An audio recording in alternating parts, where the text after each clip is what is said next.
যার ভিতরে নামাজ নাই, লা সাহমা ফিল ইসলামি লিমান লা সালাতা লা, ইসলামের সাথে তার কোনো সম্পর্ক নেই।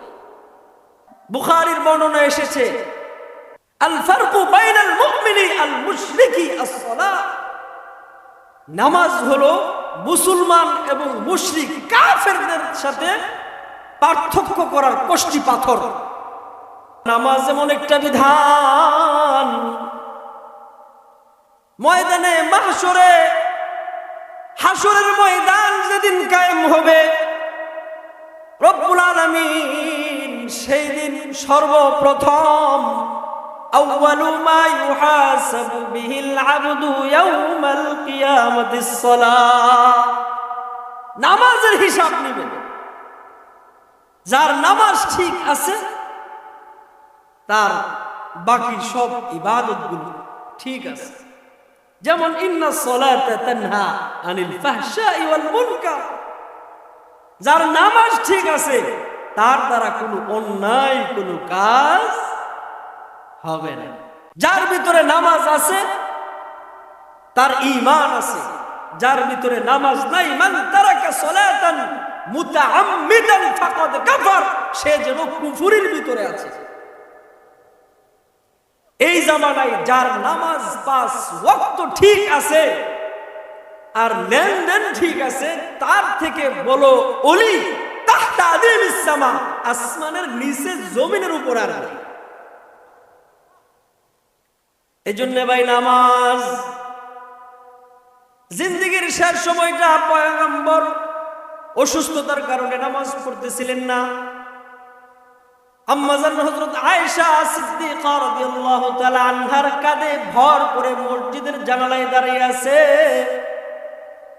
দেখেন হযরতে আবু বকর রাদিয়াল্লাহু তাআলা আনহু ইমামতি করতেছেন, পয়গম্বর ওখানে দাঁড়ায় গেছে, জানলার পাশ থেকে দাঁড়ায় কাঁদতেছে, পরক্ষণে আবার হাসতেছে। সাহাবায়ে কেরাম জিজ্ঞেস করলেন, আপনি কেন কাঁদলেন আবার কেন হাসলেন? কাঁদলাম এই জন্যে আমার পেয়ারা জামাত, মুবারক জামাত সাহাবায়ে কেরাম আমার পিছনে নামাজ পড়তে পারতেছে না, দিলে তাদের ব্যথা। আর হাসতেছে এই জন্যে হযরত আবু বকরকে রেখে গেলাম।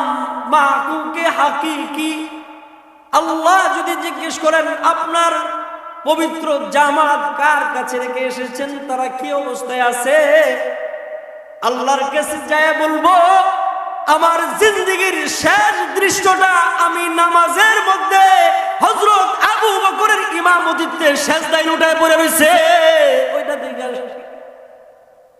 এই জন্য ভাই নামাজ, যার ভিতরে নামাজ নাই তার ভিতরে ঈমান নাই, সে বেঈমান। সে কি?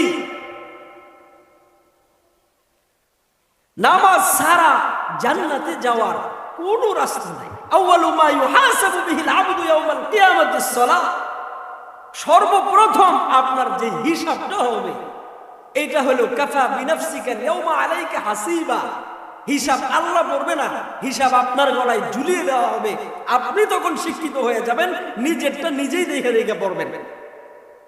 সর্বপ্রথম যে হিসাব নিবে, বাচ্চারা পরীক্ষা দিতেছে, উচ্চ মাধ্যমিক পরীক্ষা চলছে, প্রশ্ন আসছে 11টা, দিতে হবে 7টা 5টা।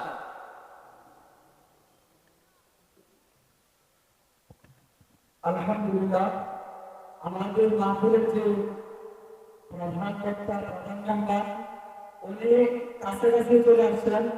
অল্প কিছুক্ষণ সময়ের মধ্যে আমাদের মাঝে শোভাগমন করবেন।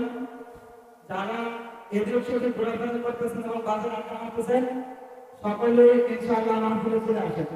উনি অল্প কিছুক্ষণ সময়ের মাঝে আমাদের মাঝে শোভাগমন করবেন। তো যা বলছিলাম, পরীক্ষার প্রশ্নের মধ্যে 7টা চাইতেছে, 5টা চাইতেছে। যদি আপনি ভালো ছাত্র হন, 1 থেকে যে সিরিয়ালগুলো আছে প্রথমে আপনি 1 নম্বরটাই লিখবেন। এরপরে আপনি আমরা করি কি, প্রশ্ন হাতে পাওয়ার পরে দেখি আমি ভালো কোনটা পারি, এটা পরে আগে লিখি, এরপরে 4 নম্বর 5 নম্বর। ঠিক তেমন ভালো ছাত্রের গুণ হইল সে প্রথমে 1 নাম্বারটাই লিখবে। আপনি 5 নাম্বারটা 1 নম্বরে লিখছেন, এরপর 2 নাম্বার 3 নাম্বার লিখছেন, যিনি আপনার খাতাটা দেখবেন ওই ছাত্রের প্রতি শিক্ষকের দৃষ্টিভঙ্গিটা বেশি ভালো হবে। যখনই দেখবে 1 নাম্বার প্রশ্নের উত্তরে লিখছে 2 নাম্বারটা বা 5 নাম্বারটা, যদি আপনি 1 নম্বরে একটাই লিখছেন, প্রথমটা একটু ভালো করে দেখলে দ্বিতীয়গুলো আর দেখবে না, ওইরকম ভাবে না দেখেও না পারলেও তাকে নাম্বার দিয়ে দেয়, মার্ক দিয়ে দেয়। তো আল্লাহ তাআলা অনেক ইবাদতের বিধান দিয়েছে, যদি নামাজটা প্রথমে ঠিক হয়ে যায় 1 নাম্বারটা আউয়ালান, বাকি মিজানে সিরাতে সব আল্লাহ তাআলা পার করে দেয়। মানুষ কোনো বিপদের মধ্যে পড়েছে, মানুষ কোনো অস্থিতিশীল পরিবেশের মধ্যে আছে, তাকে নামাজের মাধ্যমে আল্লাহ তাআলার কাছে সাহায্য চাইতে, ইয়া আইয়ুহাল্লাযীনা আমানু ইসতাঈনু বিস-সাবরি ওয়াস-সালাহ বলছেন। যার ভিতরে নামাজ নাই তার ভিতরে কি নাই ভাই? ঈমান নাই, মুসলমানিত্ব নাই। যদিও সে মুসলিম পরিবারে জন্মগ্রহণ করেছে,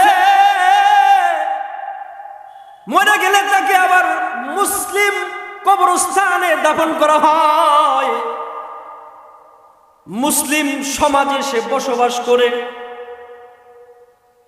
তাকে বিসমিল্লাহি ওয়া আলা মিল্লাতি রাসূলি বলে বলে কবর দেয়, কিন্তু নামাজ নাই।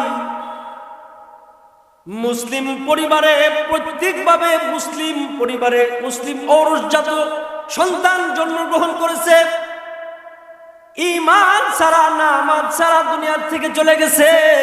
এবার তাকে যদি কোনো পয়গাম্বরও তাকে ধরে কবরে নামায়, নামাজ ছাড়া তার জান্নাত মিলবে না। এই জন্য ভাই, নামাজ পয়গাম্বরের জিন্দেগীর শেষ সময়টা যেই কথাটা বলেছেন, এটা হলো নামাজ।